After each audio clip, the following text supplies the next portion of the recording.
Okay, this is going to come up. We're going to talk about this. This is the water line here. If you want to learn a little bit further about what this is talking about, go to You Are the 5D. It should be on my playlist, and it will explain a little further here. But what I want you to understand right now is that this is absolutely connected to the biblical flood, and that this is going to be the higher meaning that is being kept from you about this biblical flood, about those that were kept below the water line and then those that are above the water line. And really what this flood was to destroy in its fullness, as it describes these giants, is going to be not so much connected to a physical flood of actual waters, but it's going to be a flood of the living word of Jesus Christ. And that will be represented by that seal. And that seal will be represented by that dominion which has been given man in Genesis over the earth. If man is given dominion over the earth, we're going to find out that that's where we're going to find the tetrahedron, or otherwise known as a hexagon. And you're going to see that the hexagon is absolutely intrinsically laced into every being of our created material world, from the planets themselves in its circumscribed tetrahedral geometry, and then right on down to what you would know of as a morula, which is an embryo.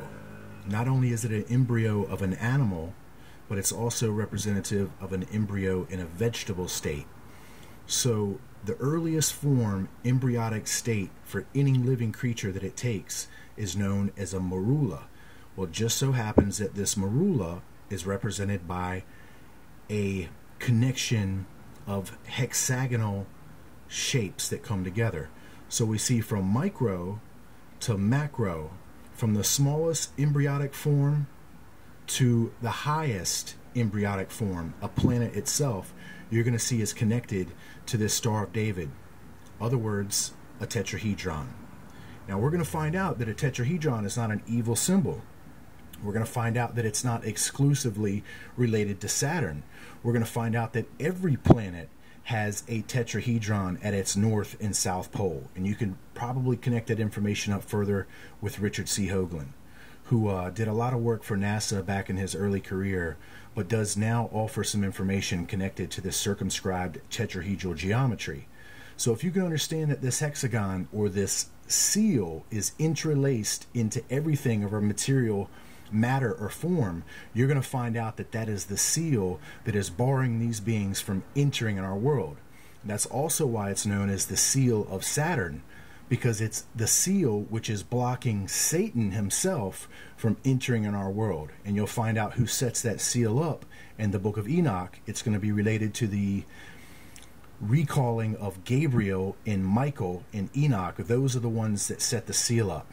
So all of this is going to relate back to this water line, which is going to relate back to the biblical flood, which is going to relate back to a deeper story than many of you are aware is really there. So in order to prep us to go further, this is what you have to understand. You have to understand that there's a movement that has been in effect for a very long time to connect this Yahweh to Jesus Christ.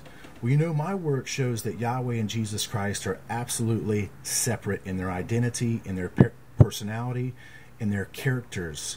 And you know that Jesus Christ never referred to God as Yahweh. He referred to God as his Father, his personal Father.